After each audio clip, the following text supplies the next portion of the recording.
ಇವರು ಒಂದೊಳ್ಳೆ content creator, ಅವಿಭಕ್ತ ಕುಟುಂಬದ ಒಂದು ಮುದ್ದು ಮಗ, ಉತ್ತಮ ಪ್ರಜ್ಞಾಪತಿ,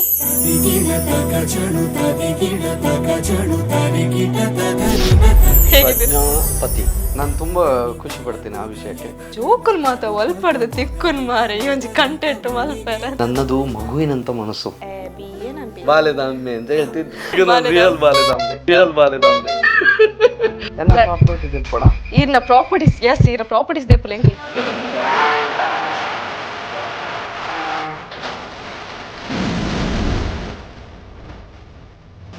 ಕಡಿಮೆ ಖರ್ಚಲ್ಲಿ ಮದುವೆ ಆಗ್ಬೇಕು ಅಂತ ಕೋವಿಡ್ ಅನ್ನು ಆಯ್ಕೆ ಮಾಡಿಕೊಂಡ್ರು ದಂಡದಾಚರ ಅವರು. ನನ್ನ ವೈಫ್ ಪ್ರಜ್ಞೆಗೆ ಆ ಟೈಮಲ್ಲಿ ಮದುವೆ ಆಗೋದು ಇಷ್ಟ ಇರಲಿಲ್ಲ. ಅವಳ ಆಸೆನ ಎಷ್ಟು ಕಿಲ್ ಮಾಡಿದ್ದೀನಿ. ಫುಲ್ ಮೇಕಪ್ ಹಾಕಿದ್ದಾನೆ. ನನಗೆ ಆಸೆ ಅದು ಹೇಳುದು ಇಲ್ಲಿಂದ ಈ ಗಡಿ ತರ ಬಿದ್ದಿದೆ ಆಯ್ತಾ. ಪುರೋಹಿತರು ಕೂಡ ಹೇಳಿದ್ರು ಅವಳಿಯ ಹುಡುಗಿ. ಧನರಾಜ್ ಅವರ ವೈಫ್ಗೆ ತುಂಬಾ ಹೆದರ್ತಾರೆ. ಅವಳಿಲ್ಲ ಅದಕ್ಕೆ ಪಾಪ ಬಾಲಿಗೆಲ್ಲ ಹೋಗೋಣ ಅಂತ ಇತ್ತು. ಅದು ನೋಡಿದ್ರೆ ಈ ಫ್ಯಾಮಿಲಿ ಪ್ಲಾನಿಂಗ್ ಅಂತ ನಂಗೆ ನಗು ಬರ್ತಿತ್ತು. ಫಸ್ಟ್ ನನಗೆ ಸಬ್ಸ್ಕ್ರೈಬರ್ಸ್ ಆಗಿರೋದೇ ಮೋಸ್ಟ್ಲಿ ಅಜ್ಜಿ ಮುಖಾಂತರ. ಅಜ್ಜಿ ತೀರೋದ ಟೈಮಲ್ಲಿ ನಮಗೆ ಗೊತ್ತಿರಲಿಲ್ಲ ಅಷ್ಟೊಂದು ಅಭಿಮಾನ ಬಡ್ಗ ಅಜ್ಜಿ ಪಡ್ಕೊಂಡಿದ್ದಾರೆ ಅಂತ. ಎಷ್ಟು ಮುಗ್ಧ ಅಂದ್ರೆ ಬಂದು ಸೆಲ್ಫಿ ತಗೊಳ್ಬೇಕಾದ್ರೆ ಅತ್ಯ ಈ ಪುನಃ ಪೂರ ವಿಡಿಯೋ ಬರ್ಕೊಂಡು ಅವ್ರು ಮಾಡೋ ವಿಡಿಯೋ ಬರೋದೇ ಇಲ್ಲ ಅಂತ ನನಗೆ ಇಡೀ ನನ್ನ ಲೈಫ್ನೇ ಟರ್ನ್ ಮಾಡಿದ್ರು. ಸಂಕಲನ ಪ್ರೀತಿಯ ಕಮಲಚ್ಚಿಯ ನೆನಪ ಸಂಸ್ಮರಣ. ಹಾಯ್ ಹಲೋ ನಮಸ್ಕಾರ. ಯೂಟ್ಯೂಬ್ ಸ್ಟಾರ್ಸ್ ವಿಶೇಷ ಕಾರ್ಯಕ್ರಮಕ್ಕೆ ಸ್ವಾಗತ. ನಾನು ಚೈತ್ರ ಕಲ್ಲಡ್ಕ.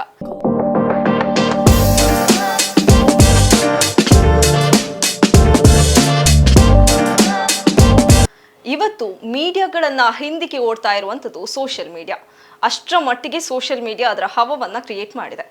ಸೋಷಿಯಲ್ ಮೀಡಿಯಾ ಎಂದಾಕ್ಷಣ ನಮಗೆ ನೆನಪಾಗುವಂಥದ್ದು ಫೇಸ್ಬುಕ್ ಆಗಿರ್ಬೋದು, ವಾಟ್ಸಪ್, ಇನ್ಸ್ಟಾಗ್ರಾಮ್, ಯೂಟ್ಯೂಬ್, ಹಲವಾರು ಒಂದು ಆ್ಯಪ್ಗಳು ನೆನಪಾಗ್ತಾ ಇದೆ. ಹಾಗಾಗಿ ನಾವು ಇದರ ಒಂದು ಭಾಗವಾದ ಅಂದರೆ ಸೋಷಿಯಲ್ ಮೀಡಿಯಾದ ಒಂದು ಭಾಗವಾದ ಯೂಟ್ಯೂಬನ್ನು ಆಯ್ಕೆ ಮಾಡಿಕೊಂಡು ಯೂಟ್ಯೂಬ್ ಸ್ಟಾರ್ಗಳನ್ನು ನಮ್ಮ ಕಾರ್ಯಕ್ರಮಕ್ಕೆ ಕರೆದು ಅವರ ಜೊತೆ ಒಂದು ಸ್ವಲ್ಪ ಮಾತುಕತೆ, ತರಲೆ ತುಂಟಾಟವನ್ನು ಮಾಡುವಂತಹ ವಿಭಿನ್ನ ಕಾರ್ಯಕ್ರಮವನ್ನು ಅಭಿಮತ ವಾಹಿನಿ ಆಯೋಜಿಸಿದೆ. ಹಾಗಾಗಿ ಇವತ್ತು ನಮ್ಮ ಜೊತೆಗಿರುವಂತಹ ಯೂಟ್ಯೂಬ್ ಸ್ಟಾರ್ಸ್ ಯಾರಂತ ಕೇಳಿದ್ರೆ, ಇವರು ಒಂದೊಳ್ಳೆ ಕಂಟೆಂಟ್ ಕ್ರಿಯೇಟರ್, ಉತ್ತಮ ಪ್ರಜ್ಞಾಪತಿ, ಹಾಗೆಯೇ ಅವಿಭಕ್ತ ಕುಟುಂಬದ ಒಂದು ಮುದ್ದು ಮಗ ಅಂತ ಹೇಳ್ಬೋದು. ಧನರಾಜ್ ಅವರು ನಮ್ಮ ಜೊತೆಗಿದ್ದಾರೆ. ಕಾರ್ಯಕ್ರಮಕ್ಕೆ ಸ್ವಾಗತ ಮಾಡುವ ಸರ್. ಕಾರ್ಯಕ್ರಮಕ್ಕೆ ಸ್ವಾಗತ. Thank you. ಹೇಗಿದ್ದೀರಿ? ಪ್ರಜ್ಞಾಪತಿ ಇದು ಯಾವುದು ಅಂತ ನಾನು ನೋಡ್ತಿದ್ದೀನಿ. ಪ್ರಜ್ಞಾಪತಿ ಅವಳಿಗೆ ಖುಷಿ ಆಗ್ಬೋದು. ಒಂಚೂರು ಕ್ರಿಯೇಟಿವಿಟಿ ಇತ್ತು. ಅದು ಕ್ರಿಯೇಟಿವಿಟಿ ನಾಡ್ನಿ. ಇಷ್ಟ ಆಯ್ತಲ್ಲ ನಿಮಗೆ? ತುಂಬಾ ಇಷ್ಟ ಆಯ್ತು ಪ್ರಜ್ಞಾಪತಿ. ನಿಮ್ಮ ವೈಫಿಗೂ ಕೂಡ ಇಷ್ಟ ಆಗ್ಬೋದು. ಖಂಡಿತ ಇಷ್ಟ ಆಗ್ಬೋದು. ಸರ್, ನಾವೊಂದು ವಿಭಿನ್ನವಾದ ಕಾರ್ಯಕ್ರಮ ಆಯೋಜಿಸಿದ್ವಿ, ಯೂಟ್ಯೂಬ್ ಸ್ಟಾರ್ ಅನ್ನುವಂಥದ್ದು. ಹಾಗಾಗಿ ನಿಮಗೆ ಯೂಟ್ಯೂಬ್ ಅನ್ನುವಂಥದ್ದು ಏನು ಅಂತ ಕೇಳಿದ್ರೆ, ಡೈರೆಕ್ಟ್ ಕ್ವಶನ್ಸ್ ಮಾತುಕತೆ. ನನಗೆ ಯೂಶುವಲ್ ನಾನು ಈ ಇಂಟರ್ವ್ಯೂ ಅದೆಲ್ಲ ಸ್ವಲ್ಪ ಹಿಂದೆ ವಿಭಿನ್ನ. ಆದ್ರೆ ನೀವು ಏನಂದ್ರೆ ಗೇಮ್ಸ್ ಇದೆ, ತರಲೆ ಇದೆ ಅಂತ ಎಲ್ಲ ಇದೆ. ಇಲ್ಲಿ ನೋಡಿದ್ರೆ ಇಷ್ಟು ದೊಡ್ಡ ಚೀಟಿ ಎಲ್ಲ ರೆಡಿ ಮಾಡ್ಕೊಂಬಂತಿದ್ದೀರಿ. ಅದು ಏನ್ ಕ್ವಶನ್ ಕೇಳಿ? ಖಂಡಿತ ಅದು ನಮ್ಗೋಸ್ಕರ, ನಮ್ ಸ್ಯಾಟಿಸ್ಫೈಗೋಸ್ಕರ. ನೀವು ಅದಕ್ಕೆಲ್ಲ ಹೆದರ್ಬೇಕಂತ ಸಿಂಪಲ್ ಆಗಿರುವಂತ ಕ್ವಶನ್ಸ್. ಏನ್ ಕ್ವಶನ್ ಫಸ್ಟ್? ಯೂಟ್ಯೂಬ್ ಅಂದ್ರೆ ನಿಮ್ ಲೈಫಿಗೆ ಏನಂತ ಹೇಳಿದ್ರೆ? ಅದು ನನ್ನ ಜೀವನ. ಈಗ ಒಂದು ಹವ್ಯಾಸಿಯಾಗಿ ನಾನು ತಗೊಂಡಿರೋದು ಫಸ್ಟಿಗೆ. ಈಗ ಅದು ನನ್ನ ಪ್ರೊಫೆಷ್ನಲ್ ಆಗೋಗಿದೆ. ನಾನು ತುಂಬ ಖುಷಿ ಪಡ್ತೀನಿ ಆ ವಿಷಯಕ್ಕೆ. ಫಸ್ಟಿಗೆ ನಾನು ನಮ್ಮ ಫ್ಯಾಮಿಲಿಗೆ ಥ್ಯಾಂಕ್ಸ್ ಹೇಳ್ತೀನಿ. ಆಮೇಲೆ ನಮ್ಮ ಜನರು ಕೈ ಹಿಡ್ತಿದ್ದಾರೆ. ನನಗೆ ಒಂದು ಜೀವನ ಮಾಡೋದಕ್ಕೆ ಯೂಟ್ಯೂಬೇ ದಾರಿಯಾಗಿದೆ. ನೀವೀಗ ಹೇಳಿದರೆ ಫ್ಯಾಮಿಲಿಗೆ ಒಂದು ಥ್ಯಾಂಕ್ಸ್ ಹೇಳ್ತೇನೆ ಅಂತ. ಆ್ಯಕ್ಚುಲಿ ನನ್ನನ್ನು ಸೇರಿಸಿ ಇಲ್ಲಿ ನಿಮ್ಮ ಫ್ಯಾಮಿಲಿಗೆ ತುಂಬ ಜನ ಫ್ಯಾನ್ಸ್ ಇದ್ದಾರೆ. ಅಂದರೆ ಫ್ಯಾಮಿಲಿ ಅಂತ ಹೇಳಿದ ಕೂಡಲೇ ನಿಮ್ಮ ಫ್ಯಾಮಿಲಿ ನೆನಪಾಗ್ತದೆ. ಎಷ್ಟು ಅನ್ಯೋನ್ಯತೆ, ಎಷ್ಟೊಂದು ಸಪೋರ್ಟಿವ್. ನಿಮ್ಮ ಫ್ಯಾಮಿಲಿ ಬಗ್ಗೆ ಒಂದು ಹೇಳೋದಾದ್ರೆ ಏನು ಹೇಳ್ತೀರಾ ಅಂತ? ನನಗೆ ಈಗ ಹೊರಗಡೆ ಯಾರಾದ್ರು ಸಿಕ್ಕಿದಾಗ ನಿಮ್ಮ ಫ್ಯಾಮಿಲಿ ಇಷ್ಟ ಆಗುತ್ತೆ, ನಿಮ್ಮ ಅವರು ಕ್ಯಾರೆಕ್ಟರ್ ಇಷ್ಟ ಆಗುತ್ತೆ ಅಂದಾಗ ನನ್ನನ್ನು ಇಷ್ಟಪಡೋದು ನನಗೆ ಅಷ್ಟೊಂದು ಖುಷಿ ಕೊಡಲ್ಲ. ನಮ್ಮ ಫ್ಯಾಮಿಲಿ ಅವ್ರು ಇಷ್ಟ, ಜಗಚಿಕ್ಕ, ಪಿಂಕಿ ಇಷ್ಟ ಅಂದಾಗ ತುಂಬ ಖುಷಿ ಆಗುತ್ತೆ. ಯಾಕಂದರೆ ಒಂದು ಫ್ಯಾಮಿಲಿನ ರೆಕಗ್ನೈಸ್ ಮಾಡ್ತಿದ್ದಾರೆ ಅನ್ನೋ ಥರ ಖುಷಿ, ಒಂದು ಖುಷಿಯಲ್ಲಿ ಅಂದರೆ ಆ ಫ್ಯಾಮಿಲಿ ಸಪೋರ್ಟ್ ಏನಿದೆ, ಆಮೇಲೆ ಅಜ್ಜಿ ಇರ್ಬೋದು. ಇವನ್ ನಾನು ಯೂಟ್ಯೂಬ್ ಶುರು ಮಾಡಿದಾಗ ಫಸ್ಟ್ ನನಗೆ ಸಬ್ಸ್ಕ್ರೈಬರ್ಸ್ ಆಗಿರೋದೇ ಮೋಸ್ಟ್ಲಿ ಅಜ್ಜಿ ಮುಖಾಂತರ. ಅಜ್ಜಿನ ನೋಡಿ ಇಷ್ಟಪಟ್ಟು ಈಗಲೂ ಫಾಲೋ ಮಾಡಿರೋರು ಇದ್ದಾರೆ. ಬಹುಶಃ ಅಜ್ಜಿ ತೀರೋದ ಟೈಮಲ್ಲಿ ನಮಗೆ ಗೊತ್ತಿರಲಿಲ್ಲ ಅಷ್ಟೊಂದು ಅಭಿಮಾನ ಬಡಗ ಅಜ್ಜಿ ಪಡ್ಕೊಂಡಿದ್ದಾರೆ ಅಂತ. ಖಂಡಿತ, ಯಾಕಂತ ಹೇಳಿದ್ರೆ ಒಂದು ಯೂನಿಕ್ ಆಗಿತ್ತು ಒಂದೊಂದು ಕಂಟೆಂಟ್, ಅದಕ್ಕೆ ತಕ್ಕ ಅಜ್ಜಿಯ ರಿಯಾಕ್ಷನ್ ಆಗಿರ್ಬೋದು, ಅಜ್ಜಿ ಆಕ್ಟಿಂಗ್ ಆಗಿರ್ಬೋದು, ನೋಡಿ ಜನರು ಇಷ್ಟಪಡ್ತಾ ಇದ್ರು.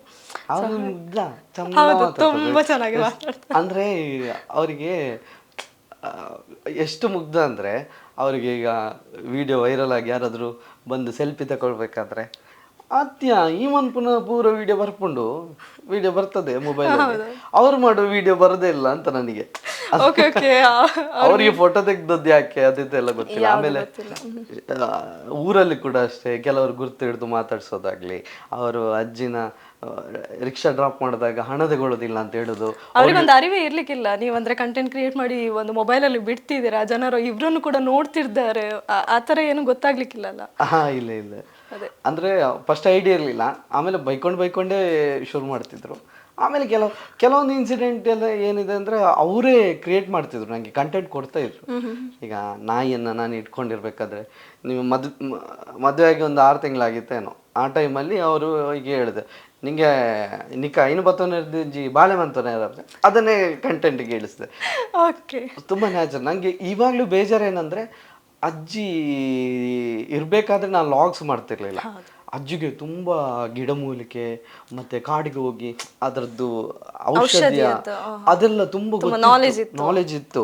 ಅದನ್ನ ಮನೆಯಲ್ಲಿ ಯಾರು ಕೂಡ ಅಷ್ಟೊಂದು ಫಾಲೋ ಮಾಡಿಲ್ಲ. ಈಗ ನಾನು ಅದನ್ನ ಲಾಗ್ಸ್ ಮುಖಾಂತರ ಅದನ್ನ ಹೇಳಿ ಜನರಿಗೆ ಹೇಳ್ತಿದ್ರೆ ಅದು ಉಳ್ಕೋತಿತ್ತೇನೋ, ಆ ಒಂದು ವಿದ್ಯೆ ಬೆನಿಫಿಟ್ ಆಗ್ತಿತ್ತು. ಆಮೇಲೆ ಅಜ್ಜಿ ಹೇಗಂತ ಇನ್ನೂ ಜಾಸ್ತಿ ಪರಿಚಯ ಮಾಡಿಸ್ಬೋದಿತ್ತು ಅಂತ, ಅವರಿಗೆ ನಾಲೆಜ್ ಗೊತ್ತಾಗ್ತಿತ್ತು ಜನರಿಗೆ. ಕರೆಕ್ಟ್. ಹಾಗೆ ಅಜ್ಜಿ ಒಂಥರ ಇಡೀ ನನ್ನ ಲೈಫ್ನೇ ಟರ್ನ್ ಮಾಡಿರೋ. ಪ್ರೀತಿಯ ಕಮಲಜ್ಜಿಯ ನೆನಪ ಸಂಸ್ಮರಣ, ನವಮಿ ನವಮಿ.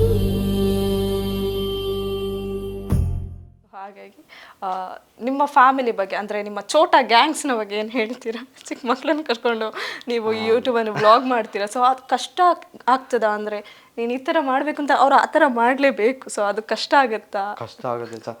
ಅವ್ರು ಈ ಪಿಂಕಿ, ದೇವಿಕಾ, ವರ್ಷ ಮತ್ತೆ ವಿಶು, ಯಶು ಅವ್ರನ್ನ ಏನು ತೊಂದರೆ ಅಂದ್ರೆ ಅವ್ರಿಗೆ ಹೇಳಿದಾಗ ಕೆಲವೊಂದು ಅರ್ಥ ಆಗೋದು. ಅದರಲ್ಲೂ ಪಿಂಕಿ ತುಂಬಾ ಕಷ್ಟ. ಅವಳು ಅಂದ್ರೆ ಕ್ಯಾರೆಕ್ಟರ್ಗೆ ಇಳಿಯೋದೇ ಇಲ್ಲ, ಅಂದ್ರೆ ಉದಾಸೀನ ಜಾಸ್ತಿ ಅವಳು. ಈಗ ಅವಳು ಇವರು ಯಾರಾದ್ರೂ ಆಕ್ಟ್ ಮಾಡ್ಬೇಕಾದ್ರೆ ಅವಳು ಹೋಗಿ ಮೊಬೈಲ್ ನೋಡ್ತಾ ಇರ್ತಾಳೆ. ಅದೇನಾಗ್ತದೆ ಅಂದ್ರೆ ಆ ಕ್ಯಾರೆಕ್ಟರ್ ಏನು ಮಾತಾಡ್ತು, ಈ ಕ್ಯಾರೆಕ್ಟರ್ಗೆ ಏನು ರಿಪ್ಲೈ ಮಾಡಬೇಕು ಅದೆಲ್ಲ ಗೊತ್ತಾಗಲ್ಲ ಅಂತ ಕೆಲವೊಂದು ಸ್ವಲ್ಪ ಬೈಯುತ್ತುಂಟು.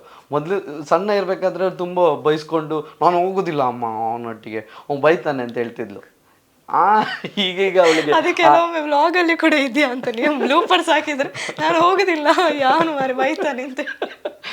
ಈಗ ಏನ್ ತೊಂದ್ರೆ ಇಲ್ಲ, ಆದ್ರೆ ಸಣ್ಣ ಮಕ್ಳು ಚಿಕ್ಕ ಇನ್ನೂ ಸಿಕ್ಕಿದಾರಲ್ಲ ಸರ್. ಆಮೇಲೆ ನನ್ನ ವೈಫಿನ ಅಕ್ಕನ ಮಗ ಇದ್ದಾನೆ ಅದ್ವೈತ್, ಈಗ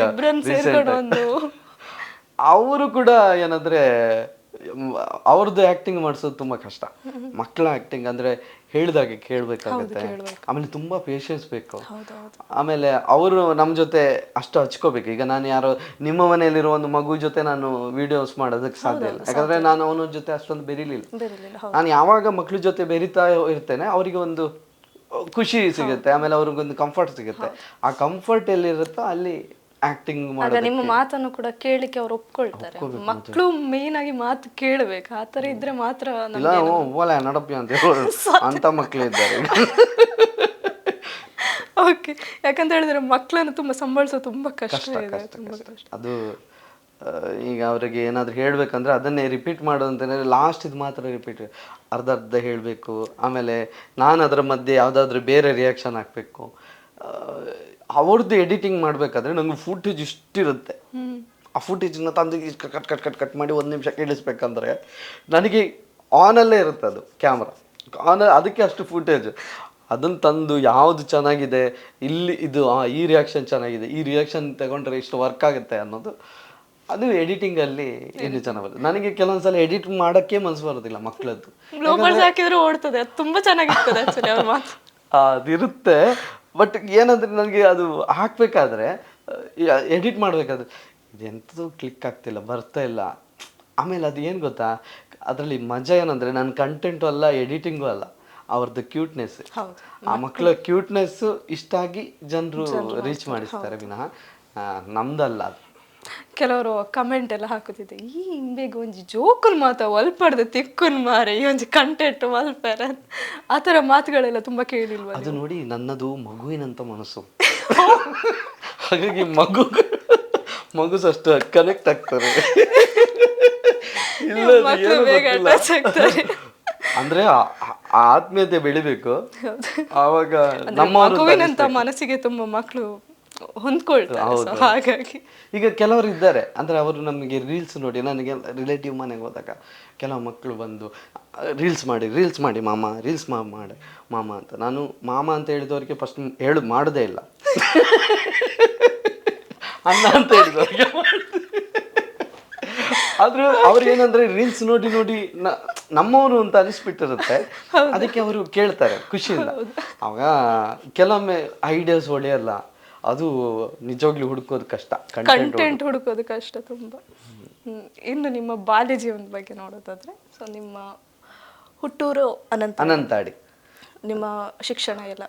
ಶಿಕ್ಷಣ ಬಾಬನಕಟ್ಟೆ, ನಾನು ಗೌರ್ಮೆಂಟ್ ಸ್ಕೂಲಲ್ಲಿ ಓದಿದ್ದು.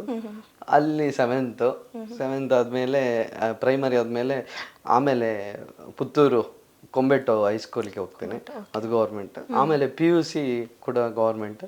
ಆಮೇಲೆ ಡಿಗ್ರಿ ವಿವೇಕಾನಂದ ಕಾಲೇಜ್.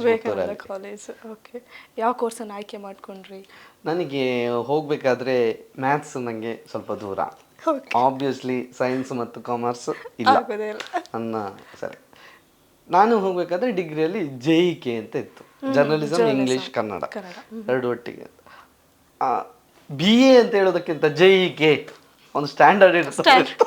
ಆ ಟೈಮಲ್ಲೆಲ್ಲ BA ಅಂತ ಹೇಳಿದ್ರು, ಬಾಲೆದಾಮ್ನೆ ಅಂತ ಹೇಳ್ತಿದ್ರು,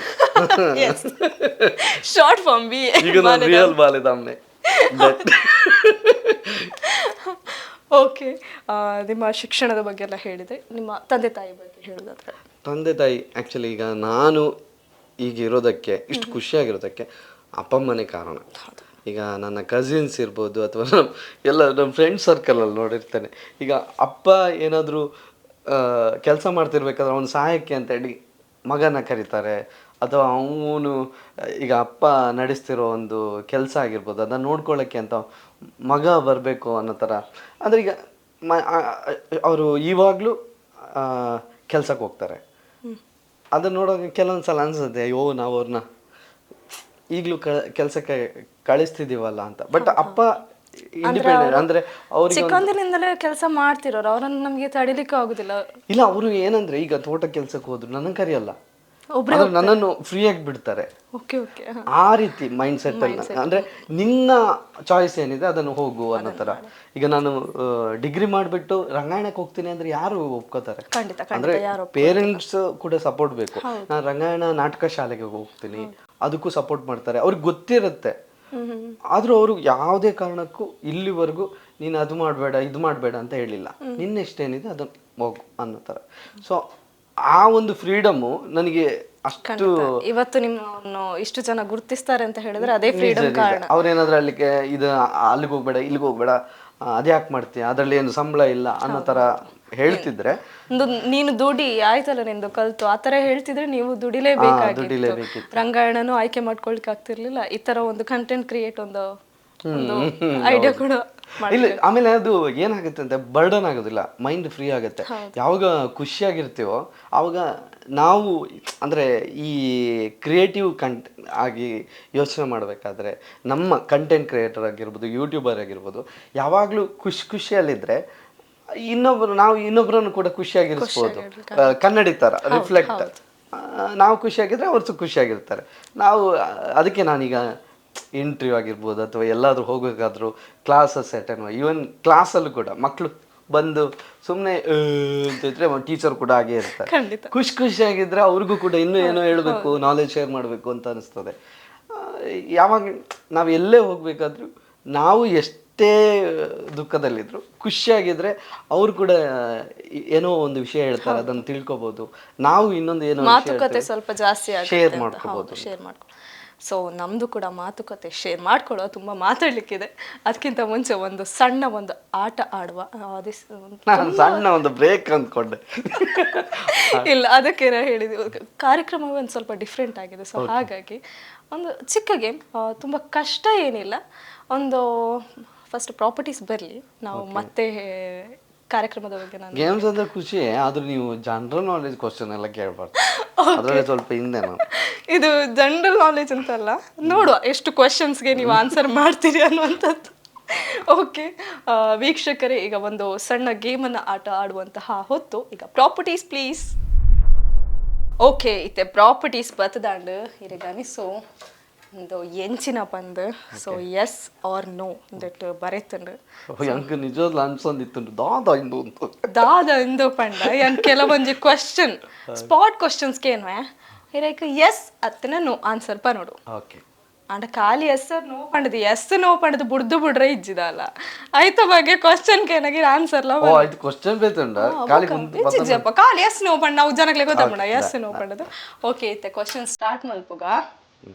ಓಕೆ என்ன ப்ராப்பர்ட்டி தேப்படா ஈன ப்ராப்பர்ட்டிஸ் எஸ் ஈன ப்ராப்பர்ட்டிஸ் தேப்பல எங்க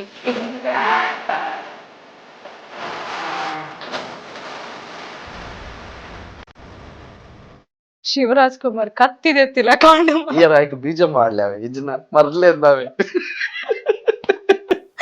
ಓಕೆ ಶೂರ್ ಸ್ಟಾರ್ಟ್ ಮಲ್ಪೋಗತ್ತೆ ಕ್ವೆಶ್ಚನ್ ಸ್ಟಾರ್ಟ್ ಮಾಡುವ. ಕೇರ್ನಾಗ ಇಂಚದಿವಡ ಅತ್ತೆ ಇಂಚದಿವಡ ಇಂಚದಿರಿ. Okay start the question.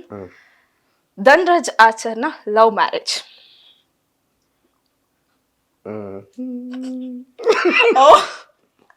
ಎಲ್ರಿಗೂ ಗೊತ್ತಾಗಿರುತ್ತೆ ನೋಡಿ ನೋಡಿ. ಲವ್ ಮ್ಯಾರೇಜ್ ಅಂದ್ರೆ ಅದಕ್ಕೊಂದು ಕ್ಲಾರಿಫಿಕೇಶನ್ ಅದೇ. ನಾನ್ ಲವ್ ಮಾಡಿದ್ದೆ, ಬಟ್ ಅವಳಿಂದ ರಿಯಾಕ್ಟ್ ಬರ್ಲಿಲ್ಲ. ಆಮೇಲೆ ಫ್ಯಾಮಿಲಿ ಎಲ್ಲ ಸೇರ್ಕೊಂಡು ನಮ್ಮ ಫ್ಯಾಮಿಲಿ ಮುಂದೆ ಹೋಯ್ತು. ಆಮೇಲೆ ಅವರ ಫ್ಯಾಮಿಲಿ ಮಾತುಕತೆ ಮಾಡ್ಬೇಕು ಅಂತ ಆದಾಗ ಅವ್ರ ಫ್ಯಾಮಿಲಿ ಅವರು ಹಿಂದೆ ಮುಂದೆ ನೋಡ್ತಿದ್ರು. ಗೊತ್ತಿಲ್ಲ ಏನ್ ರೀಸನ್ ಅಂತ. ಆ ಟೈಮಲ್ಲಿ ನಾನು ವಿಧಿ ಇಲ್ಲದೆ ಅವಳ ಹತ್ರ ಹೇಳ್ಕೊಂಡೆ, ಹೀಗೆ ಮನೆಯಿಂದ ಪ್ರಪೋಸಲ್ ಹೋಗಿದೆ, ನಿಂಗೆ ಏನೋ ಗೊತ್ತಾಯ್ತು. ನಂಗೆ ಏನು ಹೇಳಿಲ್ಲ ಆಕ್ಚುಲಿ. ಅವ್ರ ಮನೇಲಿ ಪರಿಚಯ ಇತ್ತು ಮೊದ್ಲೇ. ಪರಿಚಯ ಇತ್ತು ನಂಗೆ. ಅವಳು ಆಕ್ಚುಲಿ ನನ್ನ ಫ್ಯಾನ್. ಅವ್ ಫ್ಯಾನ್ ಅಂತ ಅಂದ್ರೆ ದೂರದಲ್ಲಿ ರಿಲೇಷನ್ ಕೂಡ ಆಗಿತ್ತು. ಹಾಗೆ ಮಾತಾಡ್ತಾ ಆಮೇಲೆ ಲಾಸ್ಟಿಗೆ ಹೀಗೆ ಪ್ರಪೋಸಲ್ ಬಂದಿದೆ, ನಿಂಗೆ ಅವಳಿಗೆ ಗೊತ್ತೇ ಇರಲಿಲ್ಲ. ನಾನು ಅವಳಿಗೆ ಗೊತ್ತಿದೆ ಅಂತ, ನಾನು ಅವಳಿಂದ ಏನಾದರೂ ರಿಯಾಕ್ಟ್ ಮಾಡ್ತಾಳೆ ಅಂತ ಕಾಯ್ತಿದ್ದೆ. ಬಟ್ ಅವಳಿಂದ ಏನು ರಿಯಾಕ್ಷನ್ ಇರಲಿಲ್ಲ ಅಂತ ನಾನೇ ಡೈರೆಕ್ಟ್ ಕೇಳಿದಾಗ ಅವಳು ಗೊತ್ತಿಲ್ಲ ನನಗೆ ಇದೆಲ್ಲ, ನಿಂಗೆ ಏನು ಅನಿಸ್ತದೆ. ಅವಳು ಒಂಚೂರು ಸೈಲೆಂಟ್ ಆದ್ಲು. ಆಮೇಲೆ ಮನೆಯವ್ರು ಏನು ಹೇಳ್ತಾರೆ ಅದಕ್ಕೆ ಓಕೆ ಅಂತ ಅಂದ್ಲು. ಓಕೆ ನಿಮ್ಗೆ ಸೈಲೆಂಟ್ ಆಗುವಾಗ ಡಗ್ ಡಗ್ ಡಗ್ ಡಗ್ ಏನಂತ ಕಾವಂದೆ ಕುಳ್ಳುಂಡ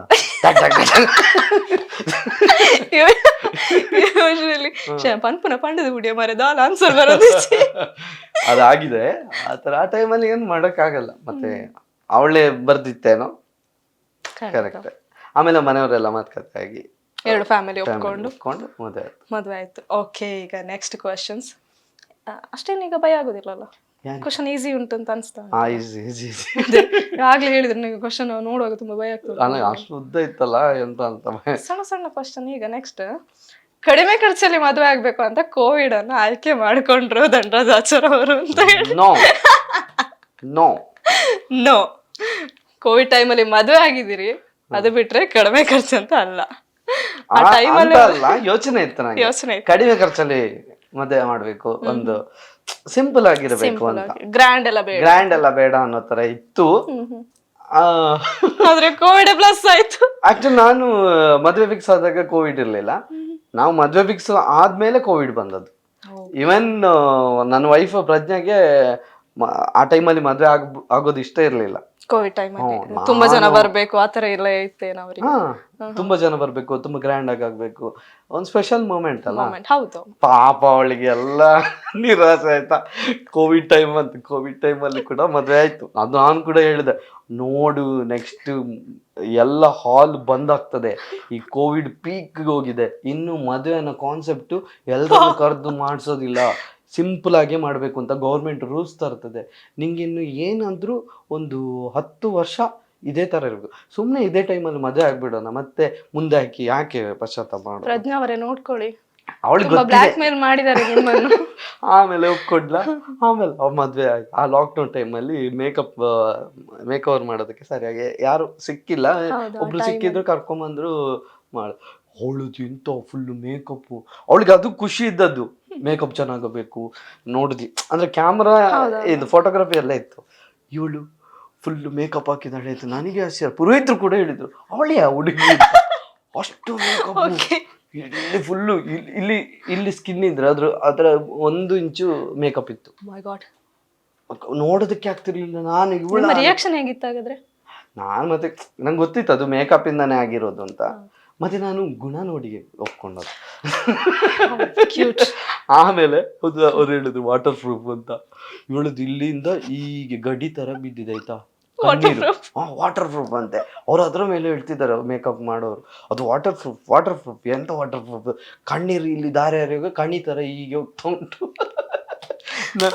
ನನಗೆ ಅದನ್ನ ನೋಡಾಗ ಈಗ ನಂಗೂ ಬರ್ತಿದೆ, ಬಟ್ ಅವಳ ಆಸೆನ ಎಷ್ಟು ಕಿಲ್ ಮಾಡಿದೀನಿ ಅಂತ ನಂಗೆ ಈಗ. ಅದಕ್ಕೆ ನಾನು ಸೀಮಂತ ಸ್ವಲ್ಪ ಅವಳ ಖುಷಿಗೆ ಗ್ರ್ಯಾಂಡ್ ಅಂತ ಅಷ್ಟೇನು ಗ್ರ್ಯಾಂಡ್ ಅಲ್ಲ, ಬಟ್ ಅವರ ಖುಷಿಗೆ. ಓಕೆ, ನೆಕ್ಸ್ಟ್ ಕ್ವೆಶನ್ಸ್ ಬಂದ್ಬಿಟ್ಟು, ಧನರಾಜ್ ಅವರ ವೈಫ್ಗೆ ತುಂಬಾ ಹೆದರ್ತಾರೆ. ಅವಳು ಇಲ್ಲ, ಅದಕ್ಕೆ ಇದು ಇಲ್ಲ ಸರಿ. ಸೊ ನೀವು ಸುಳ್ಳು ಮಾಡಿಲ್ಲ, ಒಂದು ಗಾದೆನೆ ಎಲ್ಲ ಹೆಂಡತಿರಿಗೆ ಗಂಡಂದ್ರೆ ಹೆದರ್ತಾರೆ ಅನ್ನೋದನ್ನು. ಹೌದು, ಅವ್ರು ಇದ್ದಾಗ ಒಂದ್ ಸ್ವಲ್ಪ ಧೈರ್ಯದಲ್ಲಿ ಇಲ್ಲ ಅಂತ ಹೇಳ್ತಿದ್ರೆ ಹೀಗಿರ್ತಿತ್ತೆ ಇಲ್ಲ. ಓಕೆ, ಧನರಾಜ್ ಅವರವರು ಯೂಟ್ಯೂಬ್ ಚಾನಲ್ಗೆ ಬೇಕಾಗಿ ಉದಯ ಟಿವಿಯನ್ನ ಬಿಟ್ರು. ಹೌದು, ಉದಯ ಟಿವಿ ಬಿಡ್ಬೇಕಾದ್ರೆ ನನ್ನ ವೈಫಿಗೆ ಇಷ್ಟ ಇರಲಿಲ್ಲ. ಆ ಟೈಮಲ್ಲಿ ನಾನು ಇದರಲ್ಲೇ ಮುಂದುವರಿಯೋಣ, ನಂಗೆ ಅದು ಬೇಡ. ಯೂಶುವಲಿ ನಂಗೆ ಅದು ಬೇಡ. ಟೈಮಲ್ಲೂ ಕೂಡ ನೀವು ಉದಯ ಟಿವಿಲಿ ವರ್ಕ್ ಮಾಡ್ತಾ ಇದ್ರಿ? ಕೊರೋನಾ ಟೈಮಲ್ಲಿ ವರ್ಕ್ ಮಾಡ್ತಿದ್ದೆ. ನನಗದು ಪ್ರೆಷರ್ ಆಗ್ತಿತ್ತ ಏನೋ ಗೊತ್ತಿಲ್ಲ. ಅದೇ ರೂಟೀನ್ ಕೆಲಸ, ಆಫೀಸ್ ಕೆಲಸ, ಇನ್ನೊಬ್ರು ಅಂಡರಲ್ಲಿ ಇರೋದು. ನಾನು ಇವೇನು ಉದಯ ಟಿವಿ ಬಿಡ್ಬೇಕಾದ್ರೂ ನಾನು ಅಲ್ಲಿ ಹೇಳಿ ಬಂದಿದ್ದು, ಅದಕ್ಕೇನಂತಾರೆ ಸೆಂಡ್ ಆಫ್ ಅಲ್ಲ, ಲಾಸ್ಟಿಗೆ ಅಲ್ಲಿ ಹೇಳಿದ್ದು ನಾನು ಅದೇ, ನಾನು ಮತ್ತೆ ಆಫೀಸ್ ಕೆಲಸ ಆಗಲಿ ಇನ್ನೊಬ್ರು ಅಂಡರಲ್ಲಿ ಕೆಲಸ ಮಾಡೋದಾಗ್ಲಿ ಮಾಡಲ್ಲ. ಅಕಸ್ಮಾತ್ ಯೂಟ್ಯೂಬು, ಇನ್ಸ್ಟಾಗ್ರಾಮು ಏನೇ ಅದು ನಿಂತೋದ್ರೂ ಕೂಡ ನಾನು ಮತ್ತೆ ಈ ಕೆಲಸಕ್ಕೆ ಬರಲ್ಲ. ನಾನು ಬೇಕಾದ್ರೆ ಡೆಲಿವರಿ ಬಾಯ್, ಕಾರ್ ಡ್ರೈವರ್ ಆಗಿ ಹೊರಗಡೆ ದಿನಗೂಲಿ ಕೆಲಸ ಮಾಡಿ ಅದ್ರ ದುಡಿತೀನಿ, ಮತ್ತೆ ಇನ್ನೊಬ್ಬರ ಅಂಟರಲ್ಲಿ ಅದು ಇದು ಅಂತೇಳಿ ಟೈಮ್ ಮಾಡ್ಕೊಂಡು ಕೆಲಸ. ಪ್ರೆಷರ್ ಆಗಿತ್ತು ನಮಗೆ. ನಾನು 5 ವರ್ಷ ಇದ್ದೆ. ಅದು ಸಹ ಕ್ರಿಯೇಟಿವ್ ಜಾಬ್. ಒಂದು ಕ್ರಿಯೇಟಿವ್ ಅಂದಾಗ ಅದು ಈ ಅಂದ್ರೆ ಸೀರಿಯಲ್ ಒಂದು ಎಪಿಸೋಡ್ ಆದ್ಮೇಲೆ ಇನ್ನೊಂದು ಎಪಿಸೋಡಿಗೆ ಕತೆ ಬರೆಯೋದು, ಇನ್ನೊಂದು ಎಪಿಸೋಡ್ ವೀಕೆಂಡ್ಗೆ ಶುಕ್ರವಾರಕ್ಕೆ ಈ ತರ ಬ್ಯಾಂಗಲ್ಲಿ ಎಂಡ್ ಆಗಬೇಕು, ಸೋಮವಾರಕ್ಕೆ ಹೀಗೆ ರೆಡಿ ಆಗಬೇಕು, ಅದೆಲ್ಲ ಯೋಚನೆ ಮಾಡ್ತಿದ್ವಿ. ಚೆನ್ನಾಗಿತ್ತು ಕೆಲಸ. ಆಮೇಲೆ ಆಮೇಲೆ ಆಮೇಲೆ ನಂಗೆ ಅನ್ಸಕ್ ಶುರು ಆಯ್ತಿದೆ, ಏನೋ ತುಂಬಾ ರುಟೀನ್ ಆಗ್ತಿದೆ. ಸೇಮ್ ಕೆಲಸ ಮಾಡ್ತಾ ಇದ್ದಾರೆ, ಸೇಮ್ ಕೆಲಸ, ಅದು ಬೈಸ್ಕೊಳ್ಳೋದು, ಆ ಥರ ಏನು ಖುಷಿ ಸಿಗ್ತಿರ್ಲಿಲ್ಲ. ಅಲ್ಲಿಂದ ನನಗೆ ಯೂಟ್ಯೂಬ್ ಪರಿಚಯ ಆಯಿತು. ಜನರು ಕೈ ಹಿಡಿತಿದ್ರು, ಎಂತೂ ಜನ ಕೈ ಹಿಡಿತಿದ್ದಾರೆ, ಇದರಲ್ಲಿ ಮುಂದುವರಿಯೋಣ ಅಂದಾಗ ಇವಳಿಗೆ ಭಯ ಆಗ್ತಿತ್ತು, ಯಾಕಂದ್ರೆ ಮದುವೆ ಆಗಿದ್ದಷ್ಟೇ. ಕಡೆಗೆ ಸಿನಿಮಾ ಆಫರ್ ಬಂತು. ಆಫರ್ ಬಂದಾಗ ಆಯಿತು ರೆಡಿ, ಇನ್ನು ಇಂಥದ್ದೆಲ್ಲ ಅವಕಾಶ ಬರ್ತಿದೆಯಲ್ಲ, ಸರಿ ನಾನು ಸಹ ರೆಡಿ ಅಂತೇಳಿ ಅವಳು ಸಹ ರೆಡಿಯಾಗಿ ರಿಸೈನ್ ಮಾಡಿ ಬಂದದ್ದು. ಓಕೆ, ನೆಕ್ಸ್ಟ್ ಕ್ವೆಶನ್, ಧನರಾಜ್ ಅವ್ರಿಗೆ ಹೆಣ್ಮಗು ಅಂದರೆ ತುಂಬ ಇಷ್ಟ. ನನಗೆ 2 ಮಕ್ಕಳಂದ್ರೇನೆ ಇಷ್ಟ, ಅದರಲ್ಲಿ ಹೆಣ್ಣು ಮಗು ಅಂದರೆ ತುಂಬ ಇಷ್ಟ. ಆಬ್ವಿಯಸ್ಲಿ ನಮ್ಮ ಮನೆಯಲ್ಲಿ ಅಣ್ಣಂದಿರು 3 ಹೆಣ್ಣು ಮಗುವೆ. ಅಂದ್ರೆ ಅವ್ರ ಮಕ್ಕಳು. ಬೋರ್ಡನ್ನು ಯಾವ ತೋರಿಸ್ತೀರಾ? ಈ ಬೋರ್ಡಲ್ಲೇ ಮರಿಬಾರ್ದು, ಹಾಗೆಲ್ಲ ಮರಿಬಾರ್ದು. ನಮ್ದು ಪ್ರಾಪರ್ಟೀಸ್, ಮೇನ್ ಪ್ರಾಪರ್ಟೀಸ್. ನೀವು ಅದನ್ನೆಲ್ಲ ಮಾಡ್ತೀರಿ, ನಾವು ಅದನ್ನ ಮಾಡಿ ಪ್ರಯೋಜನ ಆಯ್ತು, ಈಗ ಇಟ್ಕೊಂಡೆ ಓಕೆ. ನೆಕ್ಸ್ಟ್, ಧನರಾಜ್ ಆಚಾರ್ ಅವರು ಚಿಕ್ಕ ವಯಸ್ಸಿಂದಲೇ ತುಂಬಾ ಜೋರಿದ್ರು. ಮತ್ತೆ ಸಿಕ್ಕಾಪಟ್ಟೆ. ಕರೆಕ್ಟ್. ಎಷ್ಟು ಅಂದ್ರೆ ನಂಗೆ ಯಾರಾದ್ರೂ ಹೀಗೆ ಮಾಡಿ ಓಡಿ ಹೋದ್ರೆ ನಾನು ಅವ್ರನ್ನ ಅಟ್ಟಾಡ್ಸ್ಕೊಂಡ್ ಹೋಗ್ತೀರಾ? ಈವನ್ ಜಗ ಚಿಕ್ಕ ಇದ್ದಾರಲ್ಲ ಅವರು ನನ್ನ ಅವತಾರ ನೋಡಿ ಹತ್ತಿದ್ದಾರೆ ಸಣ್ಣ ವಯಸ್ಸಲ್ಲಿ. ನಾನು ಯಾರನ್ನೂ ಬಿಡ್ತಾ ಇರ್ಲಿಲ್ಲ. ಅಂದ್ರೆ ನಂಗೆ ಹೀಗೆ ಹೊಡೆದು ಓಡಿದ್ರೆ ಅವ್ರನ್ನ ಎಲ್ಲಿ ಎಷ್ಟೇ ದೂರ ಇರಲಿ ಅವ್ರ ಮನೆಗೆ ಹೋಗಿ ಆದ್ರೂ ನಾನು ಅವ್ರಿಗೆ ಹೊಡಿಬೇಕು. ಅದಕ್ಕೋಸ್ಕರನೇ ನನಗೆ ತಮಾಷೆ ಮಾಡೋದಕ್ಕೆ ಅಂತ ಹೇಳಿ ಆಯ್ನ್ ಮುಟ್ಟಿಗೆ ಬಲಿಪಿಗೆ ಬರ್ಪೆ ಅಂತ ಹೇಳಿ ನಾನು ಬೇಕು ಅಂತ ಎಲ್ಲರೂ ಹೊಡಿಯೋರು. ನಾನು ಒಂದ್ಸಲ ಚಿಕ್ಕಪ್ಪ ಹೊಡೆದಿದ್ದಾರೆ, ನಾನು ಓಡಿದ್ದಾರೆ, ಅವ್ರು ಎಲ್ಲಿದ್ದು ಸಿಗ್ಲಿಲ್ಲ. ಅಂತ ಅದು ಎಷ್ಟು ಜೋರು ಅಂದ್ರೆ ನಂಗೆ ಈಗಲೂ ನೆನಪಿದೆ. ಅಮ್ಮ ಬಂದು ಕುಂಕುಮ ಹಚ್ಚೋರು ನನಗೆ, ಏನೋ ಆಗಿದೆ ಮೈಯಲ್ಲಿ ಏನೋ ಆಗಿದೆ ಅಂತ. ಆಮೇಲೆ ಅಪ್ಪ ಅಮ್ಮ ವಿಪರೀತ ಪ್ರೀತಿ. ಅವಾಗ ಚಿಕ್ಕಪ್ಪನ ಹತ್ರ ಹೇಳುದು, ಯಾಕೆ ಅವನನ್ನು ಮುಟ್ತೀರಿ, ಹೋಗಿ ಮುಟ್ಲಿ, ಅವನೇ ಬಿಡಿ, ಅವನೇ ಹೇಳಿದಾಗೆ ಅಂತ. ಅವ್ರಿಗೆ ಹೊಡೆದು ಕೋಪದಲ್ಲಿ ಅದನ್ನು ನೋಡಿ ಚಿಕ್ಕಪ್ಪನಿಗೆ ಬೇಜಾರಾಗಿದೆ. ಎಲ್ಲರ ಮುಂದೆ ಅನ್ನ ಊಟ ಮಾಡ್ತಿದ್ದೆ, ಅವಾಗ ಚಿಕ್ಕಪ್ಪ ಬಂದ್ರು. ಅದಕ್ಕೆ ನಾನು ಈಗಲೂ ಅವ್ರಿಗೆ ಸಾರಿ ಕೇಳ್ತೀನಿ, ಅವತ್ತು ಹಾಗೆ ಮಾಡಿದ್ದೆ. ಬಟ್ ಈಗ ಅವರು ಗೊತ್ತಿರ್ಲಿಲ್ಲ ಹಾಗೆ ಮಾಡ್ತಿದ್ದೆ. ಅದಕ್ಕೆ ಈಗಲೂ ಹೇಳ್ತಾರೆ, ನಿನ್ನ ಮಗು ಇದ್ರೆ ಈಗ ನೆಕ್ಸ್ಟ್ ನಿನ್ನ ಮಗು ಅಂದ್ರೆ ಈಗ ಹಾಗೆ ಹಠ ಇರ್ಬೋದು ಅಂತ. ನೆಕ್ಸ್ಟ್ ನೋಡುವ, ಇನ್ನೊಂದು ಕ್ವಶನ್. ನಿಮ್ಮಿಂದ ಜಾಸ್ತಿ ನಮ್ಮ ಫ್ಯಾಮಿಲಿಗೆ ಫ್ಯಾನ್ಸ್ ಇದ್ದಾರೆ, ಅಫ್ಕೋರ್ಸ್ ಅದರಲ್ಲಿ ನಾವು ಒಬ್ರು. ಸೊ ನೆಕ್ಸ್ಟ್, ಕಂಟೆಂಟ್ ಮಾಡ್ಲಿಕ್ಕೆ ಫ್ಯಾಮಿಲಿ ಮೆಂಬರ್ಸ್ ಕೂಡ ಐಡಿಯಾ ಕೊಡ್ತಾರೆ. ಎಸ್, ಅಂದ್ರೆ ಈಗ ನನಗೆ ಮೊದಲಾದ್ರೆ ಲಾಕ್ಡೌನಲ್ಲಿ ನಾನೇ ಐಡಿಯಾಸ್ ಹುಡುಕ್ತಿದ್ದೆ. ಈಗ ದೇವಿಕ ಇರ್ಬೋದು, ಇವನ್ ಪಿಂಕಿ ಕೂಡ ಕೆಲವೊಂದು ಐಡಿಯಾಸ್ ಕೊಡ್ತಾಳೆ. ಬಟ್ ಅದು ಯಾವ್ದು ನನ್ಗೆ ಇಷ್ಟ ಆಗೋದಿಲ್ಲ, ಮಾಡ್ಲಿಕ್ಕೆ ಹೋಗೋದಿಲ್ಲ. ಪ್ರೋಗ್ರಾಮ್ ಎಲ್ಲ ಹೇಳ್ಬಿಟ್ಟು ಇನ್ನೊಬ್ಳು ಅವಳಿಗೆ ಹೇಳೋದು ಬಿಟ್ಟಿದ್ದಾಳೆ. ಅವಳು ಹೇಳುವಾಗೆಲ್ಲ ನಗ್ತೀನಿ ನಾನು, ಅದು ಎಂತ ಕಂಟೆಂಟ್ ನಂಗೆ ನಗು ಬರುತ್ತಿಲ್ಲ. ಅವಳಿಗೆ ಗೊತ್ತಾಗಿರ್ಬೋದು ನಾನು ಎಷ್ಟು ಒಳ್ಳೊಳ್ಳೆ ಕಂಟೆಂಟ್ ಕೊಡ್ತೇನೆ, ಯಾವ್ದನ್ನ ಆಯ್ಕೆ ಮಾಡ್ಕೊಳ್ಳೋದಿಲ್ಲ ಅಂತ. ರೀಸೆಂಟ್ ಆಗಿ ಒಂದು ಮಾಡಿದೆ, ಯಾವ್ದು ಹೊಸ ನೋಟು. ಅವಳು ನಾನು ಹೋಗ್ಬೇಕಾದ್ರೆ, ಹೊರಗಡೆ ಹೋಗ್ಬೇಕಾದ್ರೆ ನೋಟ್ ಕೊಡ್ಬೇಕಾದ್ರೆ 20 ರೂಪಾಯಿ ಹೊಸ ನೋಟ್ ಇತ್ತು, ಅವಳು 5 ರೂಪಾಯಿ 10 ರೂಪಾಯಿದು ಹೊಸ ನೋಟ್ ಇತ್ತು, ಇವಳು 20 ರೂಪಾಯಿ ಕೊಟ್ಲು. ಅದನ್ನೇ ಇಟ್ಕೊಂಡು ಒಂದು ಕಂಟೆಂಟ್ ಮಾಡಿ, ಒಬ್ಬ ಭಿಕ್ಷುಕ ಬರ್ತಾನೆ, ದುಡ್ಡು ಕೇಳ್ತಾನೆ, ಅವಳು ಹೊಸ ನೋಟು 10 ರೂಪಾಯಿ ಇಟ್ಕೊಂಡು 500 ರೂಪಾಯಿ ಭಿಕ್ಷುಕನಿಗೆ ಕೊಡೋದು. ಆ ಥರದ್ದೆಲ್ಲ ಕೆಲವೊಂದು ಅವಳ ಇನ್ಸಿಡೆಂಟ್ನೇ ಆ್ಯಡ್ ಮಾಡ್ತಾವೆ. ಓಕೆ, ಈಗ ಪ್ರೆಸೆಂಟ್ ಟೈಮಲ್ಲಿ ನಿಮ್ಮಿಂದ ನಿಮ್ಮ ವೈಫ್ ತುಂಬಾ ಹೈಲೈಟ್ ಆಗ್ತಿದ್ದಾರೆ ಯೂಟ್ಯೂಬಲ್ಲಿ, ಸೋಷಿಯಲ್ ಮೀಡಿಯಾದಲ್ಲಿ ಅಂತ ಹೇಳಿ. ಎಸ್, ಅವಳಿಗೆ ನನಗಿಂತ ಅವಳನ್ನ ತುಂಬಾ ಇಷ್ಟಪಡೋರು ಇದ್ದಾರೆ. ಅವಳಿಗೆ ಮೊದಲೆಲ್ಲ ನನಗೆ ಎಷ್ಟು ಕಷ್ಟ ಆಗ್ತಿತ್ತು ಅಂದರೆ, ಫ್ಯಾಮಿಲಿ ಜೊತೆ ವೀಡಿಯೋಸ್ ಮಾಡ್ತಿದ್ದೆ. ಮದುವೆ ಆದಮೇಲೆ ನಾನು ಬೆಂಗಳೂರಿಗೆ ಹೋಗ್ತೀನಿ, ನನಗೆ ವಿಡಿಯೋ ಮಾಡೋದಕ್ಕೆ ಯಾರು ಇಲ್ಲ, ಇವಳ ಜೊತೆನೇ ವಿಡಿಯೋ ಮಾಡ್ತಿದ್ದೆ. ಆ ಕಂಟೆಂಟ್ ಅಷ್ಟು ಚೆನ್ನಾಗಿರ್ಲಿಲ್ಲ. ಬಟ್ ನನಗೆ ವೀಡಿಯೋಸ್ ಮಾಡಲೇಬೇಕಿತ್ತು, ಅವಳನ್ನ ಇಟ್ಕೊಂಡು ಮಾಡ್ತಿದ್ದೆ. ಅದಕ್ಕೆ ಒಂದಷ್ಟು ನೆಗೆಟಿವ್ ಕಮೆಂಟ್ ಬರೋದು, ನಿಮ್ಮ ಫ್ಯಾಮಿಲಿ ಜೊತೆ ಮಾಡಿ, ಇವಳ ಜೊತೆ ಯಾಕೆ ಮಾಡ್ತೀರಾ, ಹಾಗೆ ಹೀಗೆ ಅಂತ. ಇವಳು ಕೂಡ ಒಂದೊಂದ್ಸಲ ಹೇಳೋವಳು, ನನ್ನನ್ನು ಯಾರು ಇದು ಮಾಡಲ್ಲ, ನೀನು ಫ್ಯಾಮಿಲಿಗೆ ಹೋಗಿ ಫ್ಯಾಮಿಲಿ ಜೊತೆ ವೀಡಿಯೋಸ್ ಮಾಡಿ. ಆದರೆ ಈಗ ಹೇಗಾಗಿದೆ ಅಂದರೆ ಅವಳೇ ಇರಬೇಕು ಅನ್ನೋ ತರ ಹೇಳ್ತಾರೆ. ಅಂದ್ರೆ ಫ್ಯಾಮಿಲಿ ಅವಳನ್ನ ಫಸ್ಟ್ ಅಕ್ಸೆಪ್ಟ್ ಮಾಡೋದು ಸ್ವಲ್ಪ ಲೇಟ್ ಆಯ್ತು. ಯಾಕಂತ ಹೇಳಿದ್ರೆ ಫ್ಯಾಮಿಲಿಗೆ ಸೆಟ್ ಆಗಿದ್ರು, ಮನೆಯವರಿಗೆ ಎಲ್ಲರೂ ಫ್ಯಾನ್ಸ್ ಎಲ್ಲ ಸೆಟ್ ಆಗಿದ್ರು. ಹೌದು. ಆಮೇಲೆ ಈಗ ನೆಗೆಟಿವ್ ಕಮೆಂಟ್ ಮಾಡೋರು ಅಥವಾ ಏನಾದ್ರು ಹೀಗೆ ಹೇಳೋರು, ಅವ್ರನ್ನ ನಾವು ಹೇಳೋದು ತಪ್ಪು ಅಂತ ಹೇಳೋ ಹಾಗಿಲ್ಲ. ಯಾಕಂದ್ರೆ ನಾನು ಸೋಷಿಯಲ್ ಮೀಡಿಯಾ ಪ್ಲಾಟ್ಫಾರ್ಮ್ ಅಲ್ಲಿ ಇದ್ದೀನಿ ಅಂದ್ರೆ ಅಂಥದ್ದೆಲ್ಲ ನಾನು ಸ್ವೀಕರಿಸಲೇಬೇಕು. ಮತ್ತೆ ಅವ್ರು ಏನೇ ಹೇಳ್ತಾರೆ ಅದನ್ನ ಅಕ್ಸೆಪ್ಟ್ ಮಾಡಲೇಬೇಕು. ಅವರು ಕೆಟ್ಟದಾಗಿ ಬೈದಾಗ ನಾನೇನು ರಿಯಾಕ್ಟ್ ಮಾಡಲ್ಲ, ಬಟ್ ಆ ಕೆಟ್ಟದಾಗಿ ಬೈದ್ರು ಕೂಡ ಅಕ್ಸೆಪ್ಟ್ ಮಾಡಲೇಬೇಕಾಗ್ತದೆ. ಯಾಕಂದ್ರೆ ನಾನು ಇರೋದೇ ಅಂತ ಪ್ಲಾಟ್ಫಾರ್ಮ್ ಅಲ್ಲಿ, ನನ್ನ ಲೈಫನ್ನೇ ನಾನು ನಿಮ್ಗೆ ತೋರಿಸ್ತಿದ್ದೀನಿ ಅನ್ನೋ ತರ ಕೂತಿರ್ಬೇಕಾದ್ರೆ ನೀನು ಕಮೆಂಟ್ ಮಾಡಿದಾಗ ನೀನೇ ಅವನ ಕಮೆಂಟ್ ಮಾಡೋದಕ್ಕೆ ಅಂತ ಹೇಳಕ್ಕಾಗಲ್ಲ. ಸೊ ನೆಕ್ಸ್ಟ್, ಧನರಾಜ್ ಸರ್ ಅವ್ರಿಗೆ ಯೂಟ್ಯೂಬ್ ಅಲ್ಲಿ ತುಂಬಾ ಇನ್ಕಮ್ ಇದೆ ನೋಡಿ. ಯೂಟ್ಯೂಬರ್ ಅಂದಾಗ ಕನ್ಸಿಸ್ಟೆನ್ಸಿ ಮ್ಯಾಟರ್ ಆಗುತ್ತೆ. ಹೌದು. ನಾನು ಯೂಟ್ಯೂಬರ್ ಅಂತ ಹೇಳೋದಕ್ಕೆ ನನಗೆ ಒಂಥರ ಮುಜುಗರ. ಯಾಕೆ ಅಂದರೆ ಕನ್ಸಿಸ್ಟೆನ್ಸಿ ಮೇಂಟೈನ್ ಮಾಡಲ್ಲ.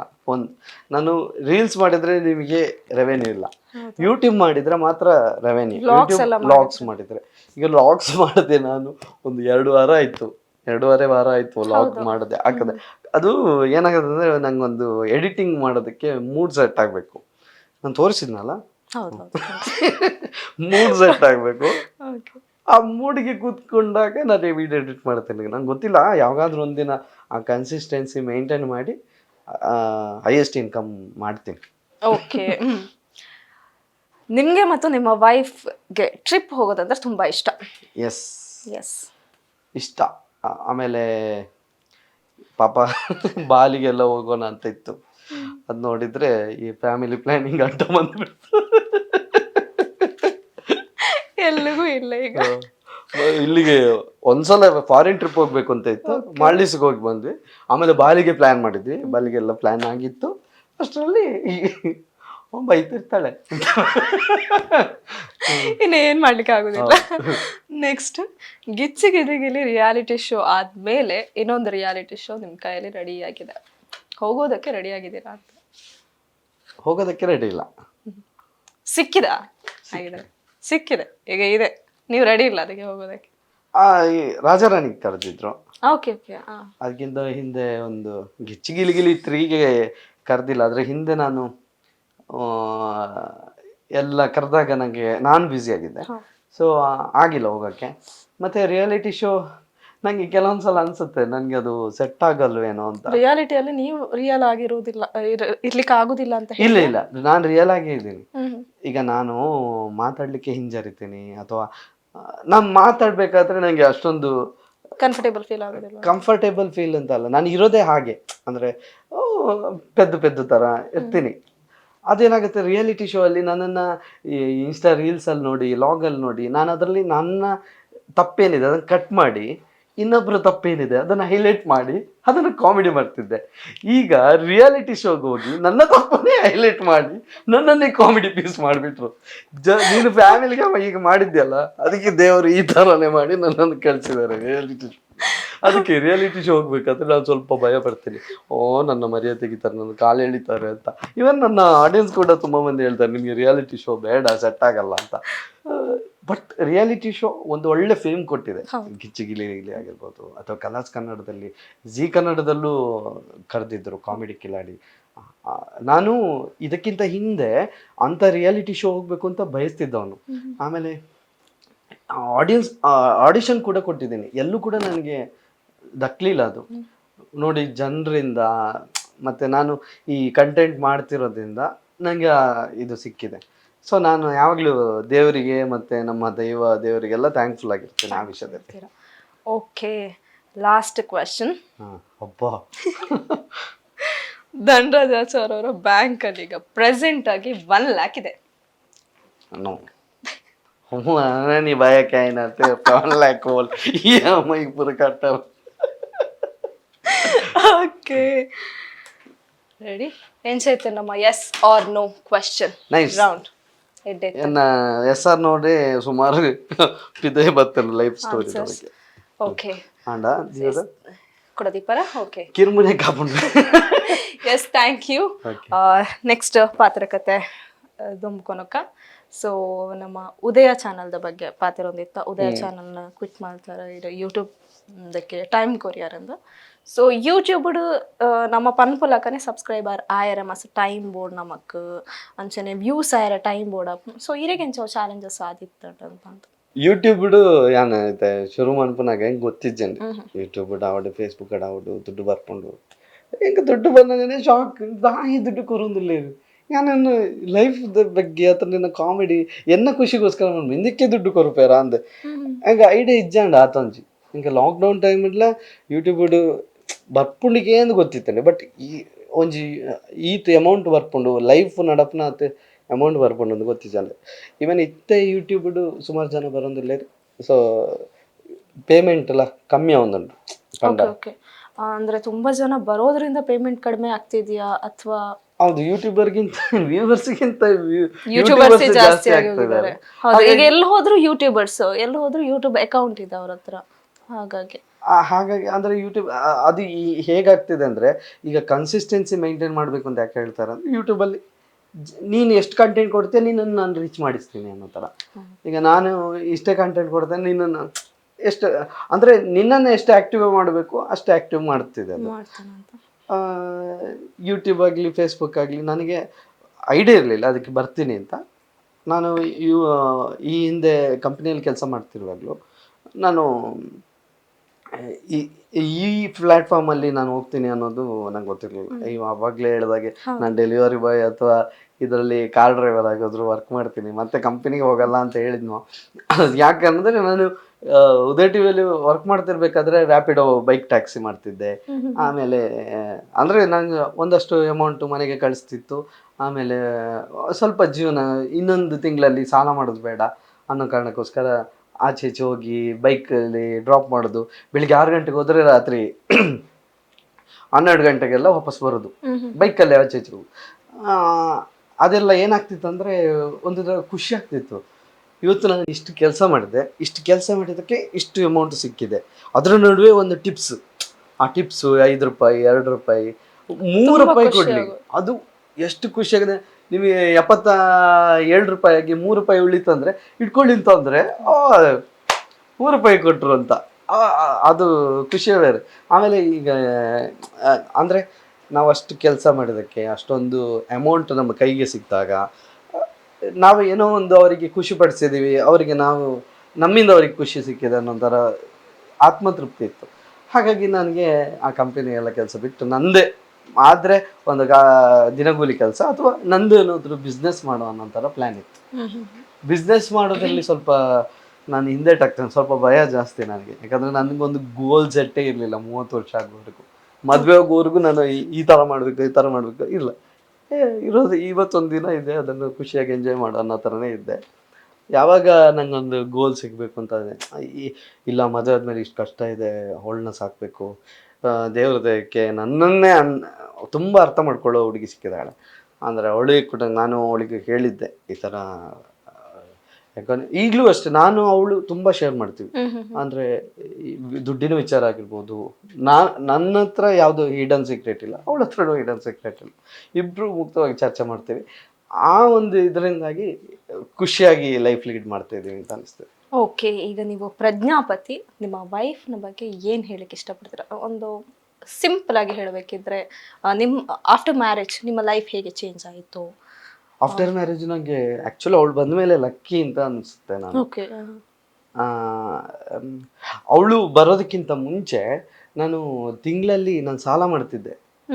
ತಿಂಗಳ ಎಂಡಿಗೆ ಸಾಲ, ನೆಕ್ಸ್ಟ್ ತಿಂಗಳಿದ್ದು, ಆಮೇಲೆ ತಿಂಗಳು ಫಸ್ಟಿಗೆ ದುಡ್ಡು ಬರುತ್ತೆ, ಅದನ್ನು ವಾಪಸ್ ಕೊಡೋದು ವಾಪಸ್ ಆದರೆ ಇವಳು ಬಂದ ಮೇಲೆ ಏನಾಗ್ತಿತ್ತು ಅಂದರೆ ನನಗೆ ಅಷ್ಟೊಂದು ಸಾಲ ಆಗ್ತಿರ್ಲಿಲ್ಲ. ನನ್ನ ಲೈಫ್ ಲೀಡ್ ಮಾಡ್ತಿದ್ದೇ ಒಂದು ಕಡಿಮೆ ಅಮೌಂಟಲ್ಲ, ಅಂದರೆ ಎಷ್ಟು ಅಂದರೆ ಕುರೆ ಅಂತ ಹೇಳ್ತಾರೆ, ಕಂಜೂಸ್ ಅಂತ ಹೇಳ್ತಾರೆ, ಆ ರೀತಿಯಲ್ಲೇ ಬದುಕ್ತಿದ್ದೆ.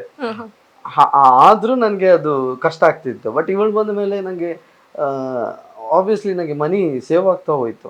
ಆಮೇಲೆ ನಾನು ಕೂಡ ಅವಳ ಹತ್ರ ಹೇಳೋದ್ರಿಂದ ಅವಳು ಕೂಡ ಈ ಥರ ಖರ್ಚು ಮಾಡಿದಾಗ ಇದಕ್ಕೆ ಇನ್ವೆಸ್ಟ್ ಮಾಡಬೇಕಾದ್ರೆ ಈ ಥರನೇ ಇನ್ವೆಸ್ಟ್ ಮಾಡೋಣ ಅನ್ನೋ ಥರ ನಾವು ಮಾತಾಡಿಕೊಂಡೇ ಇನ್ವೆಸ್ಟ್ ಮಾಡ್ತಿದ್ದೆ. ಆಬ್ವಿಯಸ್ಲಿ ನಾನು ಮದುವೆಗಿಂತ ಮುಂಚೆ ಅವಳ ಹತ್ರ ಎಲ್ಲ ಹೇಳಿದ್ದೆ ವಿಷಯ. ನನ್ನ ನೋಡು ಮದುವೆಗೆ ಖರ್ಚಿಗೆ ನನ್ನ ಅಪ್ಪ ಅಮ್ಮನೇ ಸ್ವಲ್ಪ ಆಗ್ತಿದ್ದಾರೆ, ನಂಗೆ ಗೊತ್ತಿಲ್ಲ ನಿನ್ನನ್ನು ನಾನು ಹೇಗೆ ಲೈಫ್ ಲೀಡ್ ಮಾಡ್ತೀನಿ ನಿನ್ನ ಜೊತೆ ಅಂತ. ನೀನು ಅದಕ್ಕೆ ಯಾಕೆ ಟೆನ್ಷನ್ ಮಾಡ್ತೀನಿ, ನಿಂಗೆ ಈಗ ಇಷ್ಟು ಸ್ಯಾಲ್ರಿ ಇದೆಯಾ, ನನಗೆ ನಾನು ದುಡಿದ್ರೆ ಇಷ್ಟು ಸ್ಯಾಲ್ರಿ ಬರುತ್ತೆ, ಇಷ್ಟು ಅಮೌಂಟ್ ಇದೆ, ಅದರಲ್ಲಿ ಚಂದ ಲೀಡ್ ಮಾಡ್ಬೋದು ಅಂತ. ಆಮೇಲೆ ಅವಳದು ಮೈಂಡ್ ಸೆಟ್ ಹೇಗಿದೆ ಅಂದರೆ ನನ್ನ ಆ ಥರನೇ. ಅವಳಿಗೆ ಯಾವುದಾದ್ರೂ ಮಾಲ್ಗೆಲ್ಲ ಹೋದರೆ, ಏನಾದರೂ ಪರ್ಚೇಸ್ ಶಾಪಿಂಗ್ ಹೋದರೆ ತಗೋತಾಳೆ ಎಲ್ಲ.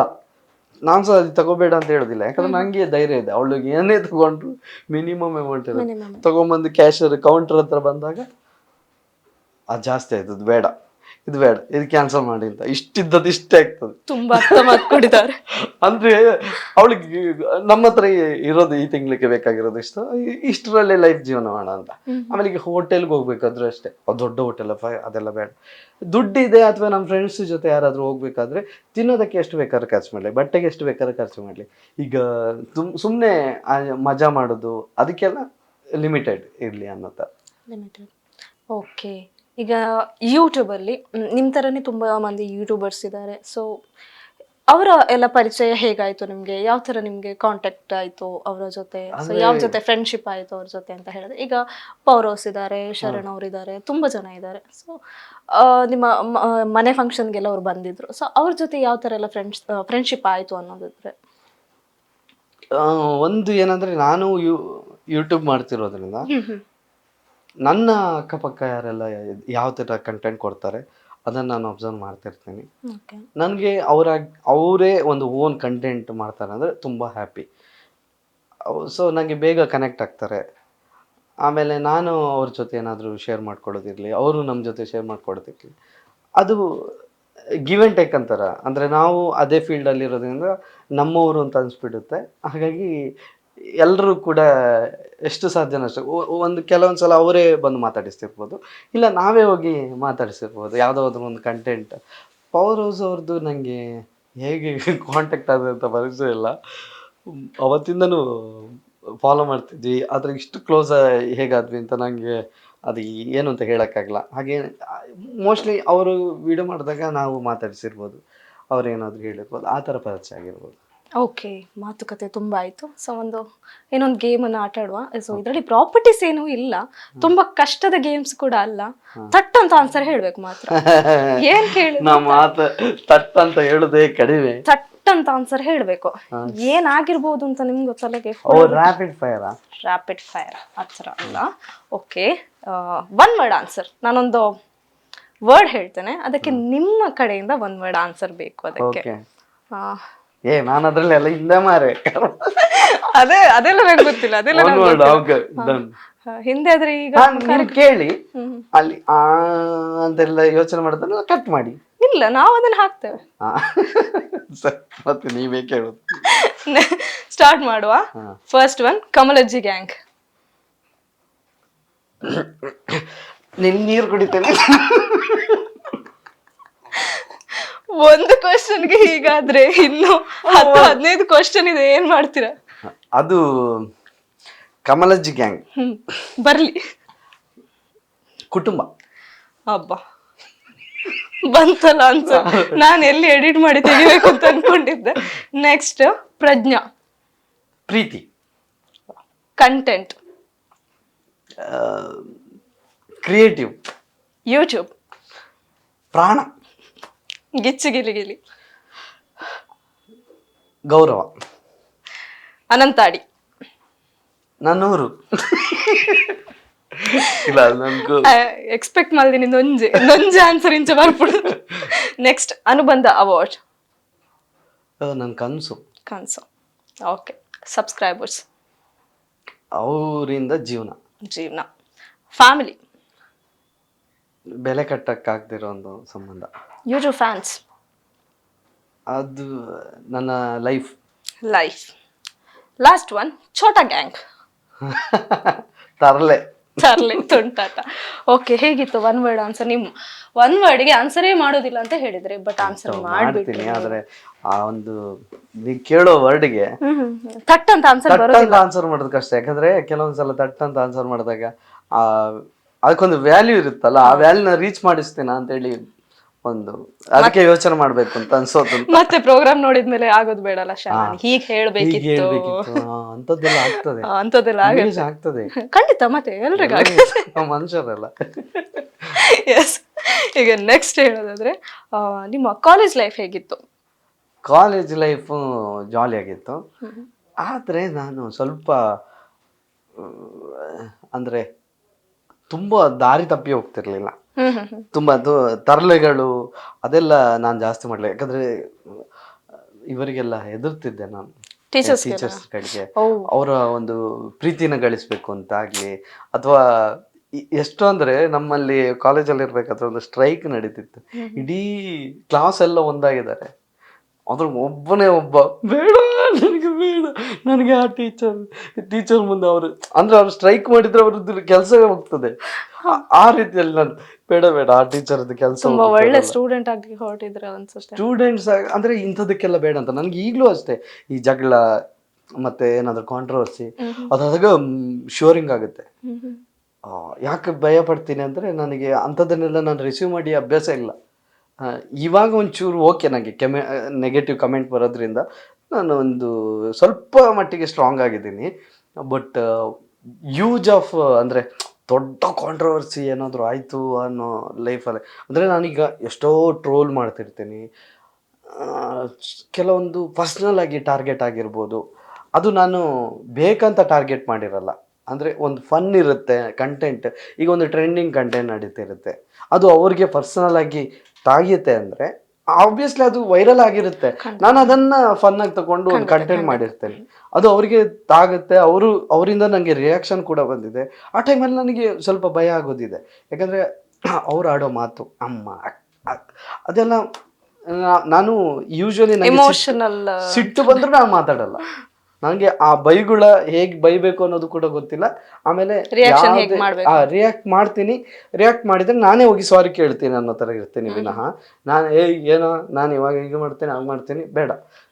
ನಾವು ಕಂಟೆಂಟ್ ಕೊಡೋರಾಗಿರ್ಬೇಕು, ನಮ್ಮಿಂದ ಕಂಟೆಂಟ್ ಆಗಬಾರ್ದು ಅಂತ ಯೋಚನೆ ಮಾಡಿ. ಓಕೆ, ಹಾಗಿದ್ರೆ ನಿಮ್ಮ ಕಾಲೇಜ್ ಲೈಫಲ್ಲಿ ಆಗಿರ್ಬೋದು, ಸ್ಕೂಲ್ ಲೈಫಲ್ಲಿ ಟೀಚರ್ಸ್ಗಳಿಂದ ಪೆಟ್ಟ ತಿಂದದೇನಾದರೂ ಇನ್ಸಿಡೆಂಟ್ ಆಗಿದೆಯಾ? ತುಂಬ ಇದೆ. ಅದೆಲ್ಲ ಇದೆ. ಮ್ಯಾಥ್ಸ್ ಟೀಚರ್ ಅಂದರೆ ಹಬ್ಬ ನಂಗೆ ಆಗೋದೇ ಇಲ್ಲ ಈಗಲೂ ಎನ್ಸ್ಕೊಳ್ಳುವಾಗ ಅದೊಂಥರ ಫೀಲ್. ಆ ಮ್ಯಾಥ್ಸ್ ಸಬ್ಜೆಕ್ಟ್ ಲೆಕ್ಕ ಬರ್ತಿರ್ಲಿಲ್ಲ ಅಂತ ಹೇಳಿ ಲೆಕ್ಕ ಬರ್ತಿಲ್ಲ ಅಂತ ಒಂದು. ಆಮೇಲೆ ಆ ಮೂಡು, ಸ್ಕೂಲ್ಗೆ ಹೋಗೋ ಮೂಡು, ಆ ಮೋಡ, ಈ ಜೂನ್ ಟೈಮಲ್ಲಿ ಮತ್ತೆ ಶುರುವಾದಾಗ ಫುಲ್ ಕತ್ಲು ಆಗಿದೆ, ನನ್ನ ಲೈಫ್ ಕೂಡ ಕತ್ಲಾಗಿದೆ, ಆ ಲೆಕ್ಕ ಗೊತ್ತಿಲ್ಲ, ಇಂಥದ್ದೆಲ್ಲ ನಡೀತಿರುತ್ತೆ. ನನಗೆ ಇವಾಗಲೂ ನಾನು ಆ ಲೆಕ್ಕ ಮತ್ತು ಅದರಲ್ಲೆಲ್ಲ ನಾನು ಸ್ವಲ್ಪ ಹಿಂದೆ. ಓಕೆ, ನಿಮ್ಮ ಲೆಕ್ಕದ ಬಗ್ಗೆ ಮಾತಾಡೋ, ಕಾಲೇಜ್ ಲೈಫ್ ಇನ್ನೂ ಮಾತಾಡುವ. ಈ ದಂಪದಲ್ಲಿ ಟೈಮ್ ಬಗ್ಗೆ ಯಾಕ್ರಿ ಮಾತಾಡ್ತೀರಾ? ಟೈಮ್ ಅಂದರೆ ಪಕ್ಕಾ ಕೊಟ್ಟಿಟ್ಟಿ. ಈ ಟೈಮ್ ಇರೋದೇ ಕೈ ಕೊಡಕ್ರಿ. ನೋಡಿ, ನನಗೂ ನಿಮಗೂ 1 ಡಜನ್ ಮಕ್ಕಳಾಗೋ ಟೈಮ್ ಬರುತ್ತೆ ಅಂದ್ಕೊಂಡೆ. ಆದರೆ ಆ ಟೈಮ್ ಬರಲಿ. ನೀವು ನನ್ನ ಟೈಟಾಗಿ ತಗೊಂಡು 1 ಲೀಟ್ರ್ ಕಣ್ಣೀರು ಸುರಿಸಿ ನನ್ನ ಕೈಯಲ್ಲೂ ನಿಮ್ಮ ಕೈಯಲ್ಲಿ ನಾನು ಬಿಟ್ಟಿರೋಕ್ಕಾಗಲ್ಲ ಅಂದ್ಕೊಂಡು ಗೋಳಾಡ್ಕೊಂಡು ಅಳ್ಳೋ ಟೈಮ್ ಬರುತ್ತೆ ಅಂದ್ಕೊಂಡೆ. ಆ ಟೈಮ್ ಯಾಕಂದ್ರೆ ಟೈಮೇ ಖರಾಬ್ ಆಗಿದೆ ರೀ. ಕ್ಲಾಪ್ ಕೊಡಿರಿ. ಹೊರ ಗಣೇಶ್ ಬಾತು ಹೋಯಂಗಿಲ್ಲ ಪ್ರೋಗ್ರಾಮ್. ಗಿಚ್ಚಿ ಗಿಲಿ ಎಷ್ಟು ಕ್ಯಾರೆಕ್ಟರ್ಸ್ ಮಾಡಿದ್ರು. ಅವೇ ಬರ್ಲೆ ದಾದೊಂದು ಗೊತ್ತಾಯ್ತು ಸತ್ಯ. ಸತ್ಯ ಗೊತ್ತಾಯ್ತ ಲಿಂಬು ಪುಳಿ ರಸ ಒಂಜಿ ಚಾ ಮಲ್ಪು ನಿಂಚಾನ್ ಗೊತ್ತಿಜ. ಚಾ ಮಾಡುವ ವಿಧಾನ, ನೀರನ್ನು ಹಾಕ್ಬೇಕು, ಆಮೇಲೆ ಅದನ್ನು ಕುದಿಸ್ಬೇಕು, ಕುದಿತಾ ಇರ್ಬೇಕಾದ್ರೆ ಚಾ ಪುಡಿ ಹಾಕ್ಬೇಕು, ಆಮೇಲೆ ಸಕ್ಕರೆ ಹಾಕ್ಬೇಕು, ಆಮೇಲೆ ಗಾಳಿಸಿ ಚಾ ಕುಡಿಬೇಕು. Wow, nice. ಗ್ಯಾಸ್ ಹೊತ್ತಿಸ್ಲಿಲ್ಲ.